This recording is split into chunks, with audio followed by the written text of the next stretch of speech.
వీక్షక బాంధవులందరికీ సనాతన పాంచజన్యం ఛానల్కి తిరిగి స్వాగతం. ఆ విధంగా ద్రోణాచార్యుడు కురుపాండవుల అస్త్ర ప్రదక్షిణ ఆ విధంగా విద్యాభ్యాసం పూర్తయిపోయిందని తెలుసుకున్నవాడై ఒకరోజు ధృతరాష్ట్ర మహారాజు కొలువుకు చేరుకుంటాడు.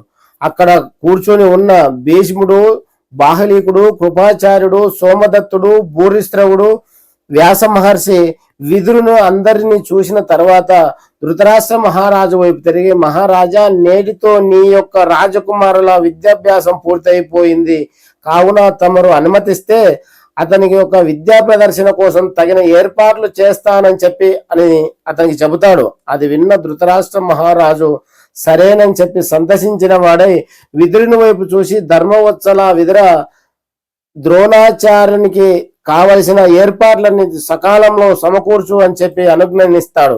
అతని ఆజ్ఞ కైకొన్న విదురుడు అక్కడి నుంచి లేచి ధృతరాష్ట్ర మహారాజు కొలువు నుంచి బయటికి ద్రోణాచార్యంతో పాటు వచ్చి రంగమండపానికి అనువైన స్థలాన్ని అన్వేషిస్తారు. ఆ విధంగా ఎటువంటి పొదలు, చెట్లు, చేమలు లేకుండా ఉండి ఉత్తర వైపు పల్లంగా ఉన్న ఒక స్థలాన్ని ఎంచుకొని తగిన మంచి ముహూర్తంలో దానికి వాస్తు పూజ పరిక్రమాలన్నీ జరిపిస్తారు. ఆ విధంగా జరిపించిన తర్వాత రాజశిల్పుల చేత అక్కడ విశాలమైన రంగమండపంతో పాటు ప్రేక్షాగృహాన్ని కూడా నిర్మిస్తారు. ఆ విధంగా ప్రేక్షాగృహంలో విశాలమైన మండపాల మధ్యలో అంతఃపుర కాంతలు, ఆ యొక్క రాజ స్త్రీలందరూ కూర్చొని చూడడానికి, తిలకించడానికి అనువైన ఎత్తైన మండపాలు కట్టి సకల శస్త్రాలతో కూడిన, అస్త్రాలతో కూడిన భవనాన్ని నిరూపిస్తాడు. అక్కడ జానపదులు కూర్చొని తిలకించడానికి కావలసిన ఎత్తైన మంచెలు కూడా ఏర్పాటు చేసి పెడతారు. ఆ విధంగా ఆ మండపం పూర్తిగా తయారైపోయిన తరువాత ఒక రోజు ఆ అంగ ప్రదర్శన, బల ప్రదర్శన చేయవలసిన సమయం ఆసన్నమైన రోజున ధృతరాష్ట్ర మహారాజు విదురుని, కృపాచార్యుని, భీష్ముని, బాహలికుని, సోమదత్తుని, భూరిశ్రవుని, వివిధ మంత్రులను వెంట పెట్టుకుని ఆ ప్రేక్షాగృహంలోకి ప్రవేశిస్తారు. సౌభాగ్యవతి అయిన ఆ గాంధారి కుంతిని వెంట పెట్టుకుని అంతఃపుర కాంతలందరూ వెంటరాగా దాసాదాసి జనంతో సకల వస్త్రాభరణాలు ధరించి మేరు పర్వతం పైకి దేవకన్యలు ఎక్కి ఏ విధంగా అలంకరిస్తారో వీరు ఆ మంచెలపైకి ఎక్కి సర్వాంగ సుందరంగా హొయలుకిస్తూ కూర్చొని ఉంటారు. ఆ యొక్క రాజ ప్రముఖులందరూ, రాజులు, 4 వర్ణాల ప్రజలు ఆ రాజకుమారుల విద్య ప్రదర్శనకు చూడడానికి అక్కడ కుతూహలంగా చేరుకుంటారు. వీళ్ళందరితో కూడిన అక్కడ ఆ రంగమండపం ఎలా ఉంది అంటే కడలి ఘోషిస్తున్న కడలిలా కనబడుతూ ఉంటుంది. అప్పుడు ఆ రంగమండపం మధ్యలోకి ద్రోణాచార్యుడు తెల్లని వస్త్రాలు ధరించి, తెల్లని యజ్ఞోపవీతాన్ని ధరించి, తెల్లని 3 పూలమాలలో మెడలో ధరించి ప్రకాశిస్తూ బగబగ మండుతూ ఉన్న తేజస్తో ఉలకబోస్తున్న సూర్యుని వలె ఆ రంగమండపం మధ్యలోకి తన యొక్క కొడుకైన అశ్వత్థామను ఇంట పెట్టుకుని మధ్యలోకి ప్రవేశిస్తాడు. ఆ విధంగా ప్రవేశించిన అతన్ని ధృతరాష్ట్ర మహారాజు వివిధ రకాలైన సువర్ణ పుష్పాలతో ద్రోణాచార్యుని, కృపాచార్యుని ప్రార్థించి అతన్ని సకల మర్యాదలతో గౌరవిస్తారు. ఆ విధంగా జరగగా అప్పుడు ఆ భరతవంశ శ్రేష్ఠులైన ఆ రాజకుమారులు అందరూ సకల అస్త్రాలను ధరించి, నడుము బిగించి, మెడలో రకరకాల మాలలతో అక్కడికి చేరుకుంటారు. సకల అస్త్రాలను ధరించిన వారై తమ యొక్క విద్యా ప్రదర్శన కుతూహలం కలిగి తమ యొక్క గురువులైన ద్రోణాచార్య, కృపాచార్యుల పాదాలకు నమస్కరిస్తారు. వారి ఆశీర్వాదం గైకొన్న వారైన తర్వాత వాళ్ళు తమ విద్య యొక్క ప్రదర్శనకు పూనుకుంటారు. రథాలనెక్కి, గుర్రాలనెక్కి, పోతూ పరిగెడుతున్న ఏనుగులనెక్కి లక్ష్యాలను ఛేదించడంలో వాళ్ళు నిష్ణాతులై ఉంటారు. ఆ విధంగా ప్రదర్శనలు చేసి అందరి మన్నలను కనుక్కుంటారు. అప్పుడు అక్కడ ఆ మధ్యలోకి తోమరాల విసరడంలోను, గదలు తిప్పడంలోను, కత్తిడాలు ప్రదర్శించడంలోను అన్ని రకాలైన నిష్ణాతులైన ఆ యొక్క రాకుమారులు తమ యొక్క ప్రదర్శనలు చేస్తూ అందరినీ ఆశ్చర్య కొలుపుతూ ఉంటారు. కొందరు ప్రజలు వాళ్ళు ప్రయోగించే బాణాలు తమ తలకై తగులుతాయని చెప్పి కిందికి వంగుతూ ఉంటే, కొందరు సంభ్రమాశ్చర్యాలతో ఎదుర్కొని వాళ్ళని చూస్తూ ఉంటారు. అప్పుడు అలా చూస్తున్న వారి మధ్యలోకి 2 మదపటి ఉలవలే 2 గదలు చేత పట్టిన వారైన దుర్యోధనుడు, భీముడు ఆ మధ్యలోకి ప్రవేశిస్తారు. వారి మొహంలోని రౌద్రం, ఒకరిని గెలిపించి ఒకరిని మట్టి కరిపించాలనుకున్న కసి చూసిన జనాలందరూ ఆశ్చర్యపోతారు. రెండు మదుపెక్కిన ఒక ఆడ ఏనుగు కోసం రెండు మదపటి ఏనుగు కలబడినట్టు కలబడుతూ ఉంటారు. రెండు మేరుపర్వతాలు ఢీకొన్నట్టు ఢీకొంటూ ఉంటారు. వారి ప్రదర్శన చూసిన జనులు రెండు భాగాలుగా విడిపోతారు. కొందరు ఓహో భీమా అని కొందరు అంటూ ఉంటే, కొందరు ఓహో దుర్యోధన అని కొందరు వాళ్ళని పొగుడుతూ ఉంటారు. ఆ విధంగా వారు ఒకరిని మించి ఒకరు యుద్ధం చేయాలనుకుని చివరికి అది ఒక పెద్ద ద్వంద్వ యుద్ధంగా మారిపోతూ ఉంటుంది. అది చూసిన ద్రోణుడు కాస్త కీడు శంకించిన వాడై తన యొక్క కుమారుడైన అశ్వత్థామను చూసి, అశ్వత్థామ నువ్వు వెళ్ళి ఆ విద్యను వాళ్ళ యొక్క యుద్ధాన్ని అంతటితో ఆపివేయి అని పంపిస్తాడు. అప్పుడు అక్కడికి బయలుదేరి పరిగెత్తుకుని వచ్చిన ఆ అశ్వత్థామ వారిద్దరి మధ్యలోకి చేరి చెరువువైపు తోసేస్తారు. ఆగు భీమా, ఇది గురువాజ్ఞ, ఆగు దుర్యోధన, ఇది గురు అభిష్టం అని చెప్పి వారిద్దరిని ఆపివేసి అంతటితో నిలుపు చేస్తారు. అది చూసిన ప్రజలు హాహాకారాలు చేస్తూ ఉంటారు. భీముని వైపు కొందరు మాట్లాడుతూ ఉంటే దుర్యోధన బల ప్రదర్శన కొందరు మెచ్చుకుంటూ ఉంటారు. ఆ విధంగా ఆగిపోయిన తర్వాత ద్రోణుడు అర్జునుడి వైపు చూస్తాడు. చూసి, ఇదిగో నా కన్న కొడుకు కన్నా అత్యంత ప్రియుడు, ప్రేమవంతుడు, నేను ప్రేమించే ఒక వ్యక్తి, ఇతడు నా ప్రియ శిష్యుడైన అర్జునుడు చూడండి, ఇతడు ఇంద్రతనయుడు, ఇతడు ప్రదర్శించే అస్తలాఘవం ఎవరి వల్ల కాదని చెప్పి అర్జునునికి ఆజ్ఞ ఇస్తాడు. అప్పుడు అర్జునుడు చేతికి ఉడుము చర్మంతో తయారు చేసిన తొడుగులు ధరించి, నడుముకి బంగారు కవచం, ఒంటికి బంగారు కవచం ధరించి, బాణాలు నిండుగా పొదిగిన ఆ విల్లంబులను తీసుకుని అతడు సభ మధ్యలోకి ప్రవేశిస్తాడు. చేతిలో అందమైన పెద్దది ఒక విల్లు చేత పట్టుకుని తన విద్యా ప్రదర్శన చేస్తూ ఉంటాడు.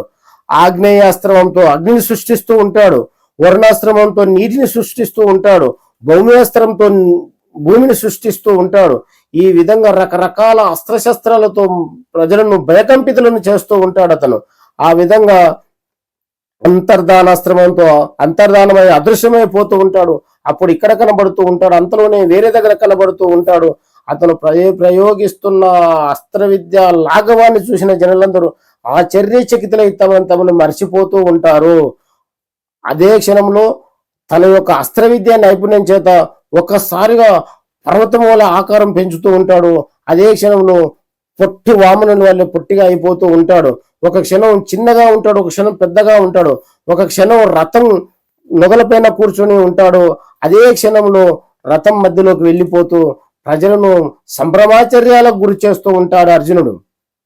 అంతేకాకుండా తన యొక్క విద్యా ప్రదర్శన చేత ద్రోణుని కూడా మైమరపించేటటువంటి ఆ అస్త్ర విద్యా నైపుణ్యం ప్రదర్శించేసరికి ద్రోణుడు ఒక్కసారిగా ఆశ్చర్యశక్తులై ప్రేమాతిశయం చేత అతన్ని కౌగులించుకుని ఆనంద బాష్పాలు రాలుస్తారు. అప్పుడు అక్కడ కూర్చున్న ప్రజలందరూ ఓహో అర్జున, ఇటువంటి విద్యా ప్రదర్శన ముల్లోకంలో నా భూతో నా భవిష్యత్ అని అంటూ ఉంటారు.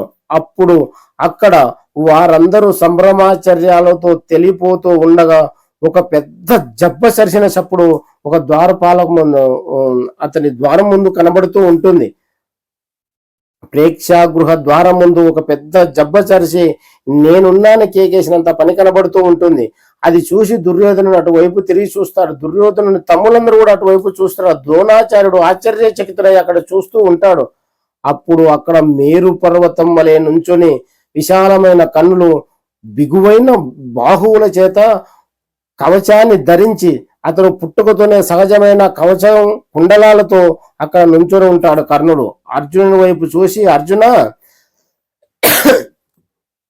నీవు ప్రదర్శించిన ఈ అస్త్రలాఘవం అంతా నాకు తృణప్రాయం, నిన్ను మించి నేను విద్యని ప్రదర్శించగలను అని చెప్పేసి అక్కడికి వచ్చేసి కృపాచార్యుని ద్రోణాచార్యునికి పాదాభివందనం చేస్తాడు. కానీ అతడు చేసే ఆ వందనంలో కానీ అతడిచ్చే గౌరవంలో కానీ ఎక్కడా కూడా వారి ముందు ఆ పెద్దవారు గురుభావన కనబడకుండా గర్వాన్ని హేళనకిస్తూ ఉంటాడు కర్ణుడు. అప్పుడు అర్జునుడు చేసిన ప్రతి అస్త్రము ఇతను కూడా ప్రయోగిస్తూ ఉంటాడు.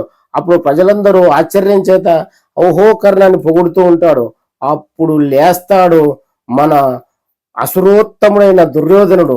ఇన్ని రోజులకి నేను కోరుకుంటున్న నాకు ఒక మిత్రుడు దొరికాడని చెప్పి లేచి కర్ణుని దగ్గరికి వెళ్ళి కర్ణుని బిగి కౌగలించి, కర్ణ, ఈ రోజు నుంచి నేను నీ స్నేహితుడను, నువ్వు నా స్నేహితుడు, నీకేమి కావాలన్నా ఈ హస్తినాపురంలో ఈ యొక్క ఈ కురుప కౌరవ రాజ్యంలో నీకు కావాల్సిన అడ్డే లేదు, నీకు కావాల్సింది అనుభవించు అంటాడు. అది విన్న ఆ కర్ణుడు ఆనంద బాష్పాలు రాల్చి, రాజా, మహారాజా, నేను నీ దాసులను కదా, నేను నువ్వేం చెప్పినా అది చేస్తాను అని కర్ణుడు అంటాడు. ఏమీ లేదు, నీ స్నేహం నాకు కావాలని చెప్పి దుర్యోధను ఉంటాడు. దుర్యోధనుని కడుపులో అర్జునుని ఎదిరించేటటువంటి మహావీరుడు ఇప్పుడు దొరికాడని చెప్పి వీడు మనసులో ఎంతో సంతోషించి పోతూ ఉంటాడు. అప్పుడు నీకేమి కావాలంటే నేను అర్జునునితో ద్వంద్వ యుద్ధం చేయాలనుకుంటున్నాను అంటాడు కర్ణుడు.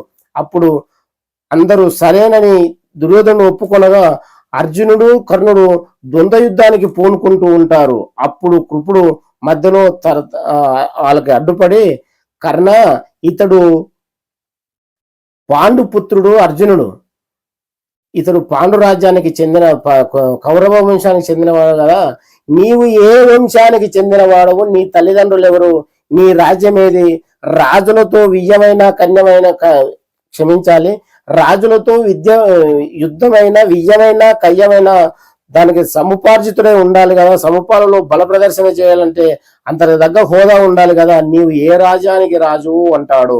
అది విన్న కర్ణుడు ఒక్కసారిగా మొహం ముడుచుకొని స్థానమై నిలబడిపోతాడు.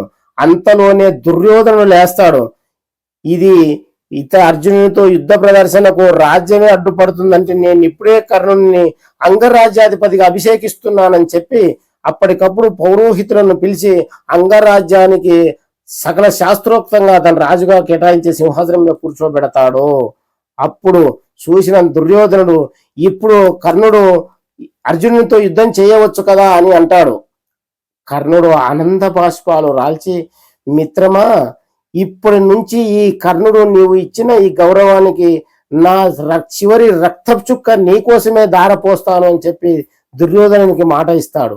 ఇంతలోనే మళ్ళీ యుద్ధ విద్యా ప్రదర్శనకు ఏర్పాట్లు చేస్తూ ఉండగా అంతలోనే సూర్యాస్తమయం జరిగిపోతుంది.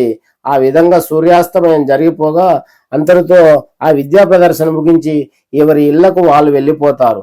దుర్యోధనుడు మాత్రం కౌరవులను పాండవులను నిర్జించే ఒక మహాయోధుడు నా దగ్గర దొరికాడు కదా అని చెప్పి అతన్ని మనసులోనే తలుచుకుంటూ అతన్ని తీసుకుని రాజ్యానికి వెళ్ళిపోతారు. ఈ విధంగా ఆ రోజు విద్యా ప్రదర్శన చేత అంతటితో ముగించబడుతుంది.